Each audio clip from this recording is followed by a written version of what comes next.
Dr. Joe, and welcome to another episode of Bring On 60, my weekly show that follows my journey as I try to get into the best shape of my life by my 60th birthday later this year.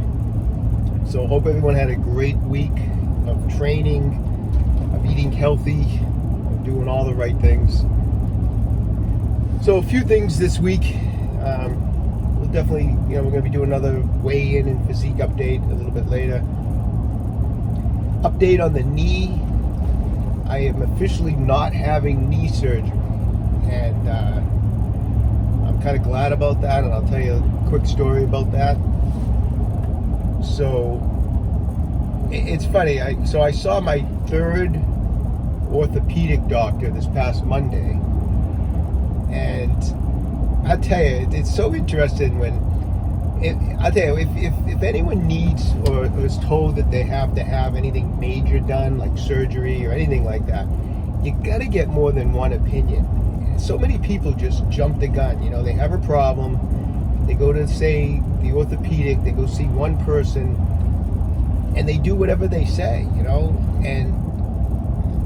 tell you, there's been twice in my life where I've had an issue where I didn't know if I needed surgery. One was like 40 years ago when I was doing gymnastics. I had hurt my right shoulder, and I went to an orthopedic. The team at the university, coach took me to this orthopedic. Walked in, immediately wanted to do surgery. Had this whole procedure, had to tighten up my shoulder. Luckily, I went to another orthopedic. Second guy wanted to do surgery. I went to a third guy. He said, "You know what? I think if you just rest a couple months, I think the shoulder's going to be fine." And that's what I did. And I think back, I've done so much training in the last 40 years with that shoulder. I never got surgery on it. It's absolutely fine. And I think to myself, what were they going to operate on back then? I mean, I rested it for a couple months, and I never needed surgery. And I had two guys that, if I just went to the first guy or the second guy, two people wanted to do surgery, major surgery, reconstructive shoulder surgery on my shoulder. And I could have fallen for that. I could have went in and had major reconstruction done. 40 years have gone by. So that was my first episode of time when, I luckily opted for more than one opinion. Now this time, I've seen 3 orthopedics again for the knee. Went into the first person. He said, you have a lateral meniscus tear. I can fix that. I can staple it back down, and you'll be absolutely fine. Now keep in mind, and I've mentioned this, I've had no pain and no swelling. My only problem has been when my knee flexes back past 100 degrees. When I go to extend it back out, my knee, something's going off where my knee pops, almost like it goes out when I flex it too far, and then when I extend it out, it kind of pops back. As long as I don't flex back past 100 degrees, I've been absolutely fine. I've been squatting, I've been doing all sorts of, I'm running, I'm doing all sorts of my regular training. No pain, no swelling. But the first guy said, it's your lateral meniscus, I can staple it back down, you'll be good as new, blah, blah, blah. Went to a second guy. He actually had no idea. He actually referred me to the third guy. Went in to see the third guy this past Monday. He said to me, after he examined me, he says, I don't think that's your lateral meniscus at all. He said, he goes, I'm examining you. He goes, that does not seem to be a meniscus problem. He goes, I think had an ACL repair years ago. He goes, I think that old ACL repair, something blah, blah, blah happened here or something there. He goes, I think if you just rest it a little bit and don't flex it back, he goes, I have a feeling it might just scar over in there and it'll stop doing what it's doing. He goes, because you have no pain, you have no swelling. He goes, if I go in there to try to fix your meniscus or whatever, he goes, I'm going to cause you pain, the guy told me. He straight out told me, he goes, I'll cause you pain. He goes, you might even have lingering pain after I go in and do knee surgery. He says, and if you have no pain and no swelling now, he goes, I would leave it alone. So I was like, okay. It made a lot of sense. So I'm just going to be doing my own rehab. I'm strengthening it. I'm avoiding flexing it past 100 degrees. I just avoid that 100%. So because I avoid the over flexing the knee, I mean, my knee feels awesome. I've been strengthening all the muscles around it, but with a lot of different exercises. And maybe at some point we'll share some of my rehab that I'm doing for it, but I've been feeling great. So anyways, get some opinions, man. You know, like if people start talking surgery to you, I mean, I don't know, I see it in my office all the time. Some people think that when they go to see the orthopedic physician, it's like they're going up to the mountain to talk to the burning bush. You know, like whatever they say, one person says, like that's written in stone now. You know, it's like, oh, they said I need a hip replacement, or they say I need this. And it's almost like they think these people are like I don't know, man, they're just people. And from my experience of getting multiple opinions, they really don't know a lot of times. I mean, they're making educated guesses, but they don't know. I mean, you know,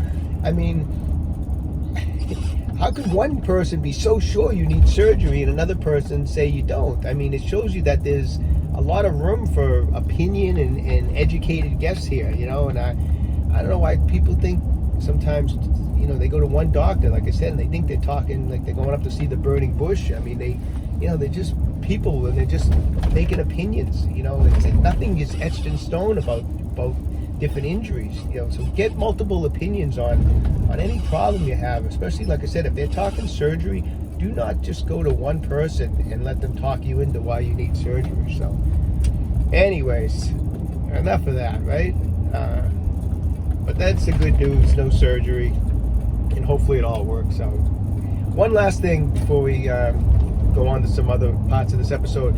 I just found this interesting. So I'm watching last night this documentary on Steve Martin, the comedian, and I just found this interesting because I've seen other documentaries on people that have been successful and people that have worked hard, like Steve Martin. In the documentary, you see how hard he worked at his craft to get so good at what he did.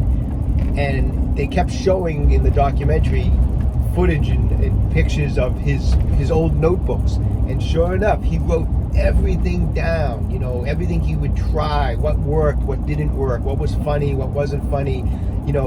And I've seen that in other documentaries, whether it was athletes or comedians and or other people that were successful, how they show how they have all these notebooks. And I've talked about this before. You have to, I think there's no greater tool than a notebook.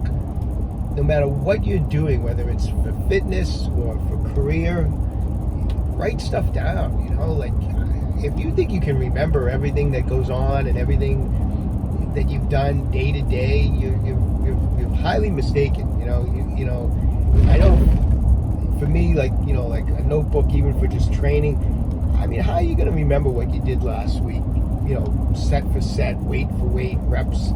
You can't. And so write it down, you know, I mean, and you know, like I see these successful people writing down everything. I mean, like Steve Martin would write down what jokes bombed and what jokes worked well and what didn't work well. I mean, and that's how you learn from your mistakes, because you can see, you know, you write it down and you move forward. So once again, like I said, we've talked about it before, but once again, get yourself a notebook and start writing down your goals, your plans, you know, what's going on, what's working for you, what's not working for you, and it just makes your chances of succeeding so much greater if you log stuff in. So anyways, I just thought I'd mention that because I saw that last night and I just found it super interesting.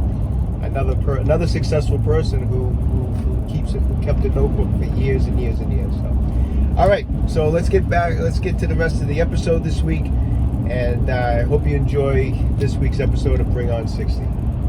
All right, we're getting into some old school bicep training today. You remember these things? The pictures of Arnold using these things back in the 70s, right? I mean, I actually used to use these when I was a lot younger, and I started using it again, and I love it so much that I carry this now on OcraMed Health, and I call it old school arms. So check it out on OcraMedHealth.com. But what I love about this type of a device is when you're working biceps, it just totally isolates your biceps. You know, you can stand up nice and straight. All the stress is going into the bicep. The stabilization takes the pressure off of the shoulders, the bicep tendons. Maybe you're having some bicep tendonitis issues in your 40s, 50s, 60s. You know, as all of us older people get. And I love the fact that this just kind of stabilizes the whole area and just lets you concentrate on biceps. So I'm gonna do some work today with the old school arms device. You can get up nice and straight, get those biceps in position, and nice good form. You know, you don't even need much weight on this thing because it's all about squeezing at the top and lowering it down slowly, just like that. Really feel when you're working biceps like this, you can really just focus and concentrate the mind with the bicep and just squeeze it out.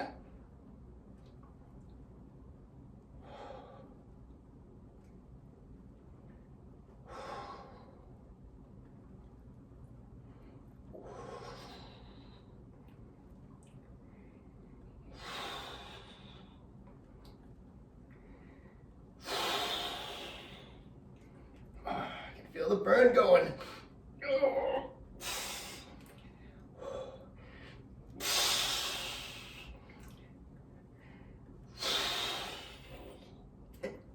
Couple more.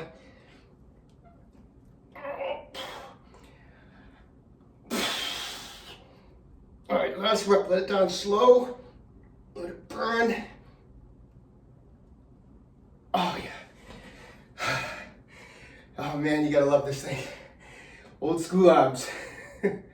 So today's training is kind of a double session. I was in the gym earlier today, got an arm workout in. This afternoon I'm out doing some body weight training. I try to do body weight training 3 days a week, usually 3 afternoons a week, in addition to my weight training. I feel that the body weight training really helps keep me feeling fit, keeps me feeling young actually. It works muscles that you just don't work with weights. So today I'm doing some muscle ups with the Bodyweight PRO device that I have here.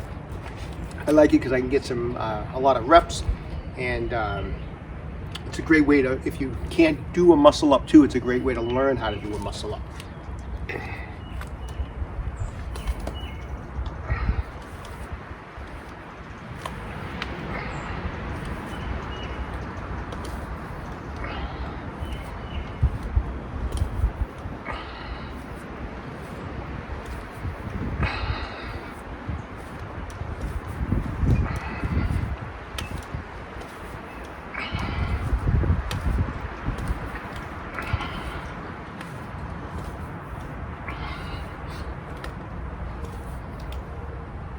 All right, so if you're not doing so already, definitely start working in some body weight training in addition to your weight training.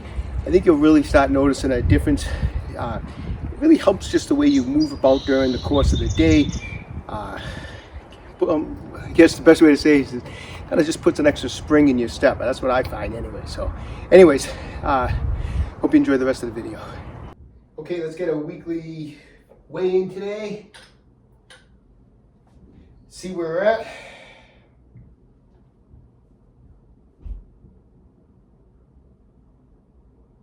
$145. Good week of training. Training's feeling great. Eating really well. Been adding some different things into my diet. Actually been trying to up the calories a little bit just because I've been up in cardio, I've been training hard, and so I'll go over that in some coming weeks, some stuff I've added into my nutrition program to keep taking in enough calories to build muscle. So anyways, quick physique update. We just hit a couple poses today.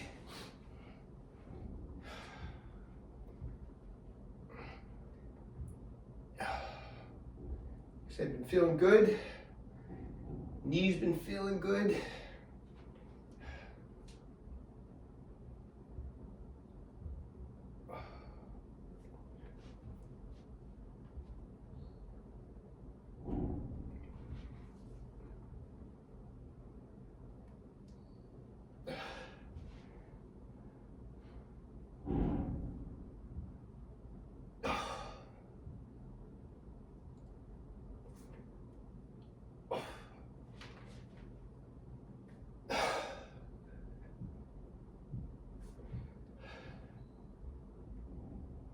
All right, just a few poses today. Anyways, hope everyone has an awesome week. Eat clean, train hard this week. Try to do one little thing this week, a little bit, something a little different, a little extra to help take you along your path and try to continue on your path into getting into the greatest shape of your life, all right? So I'll see you next week. Stay young, train hard.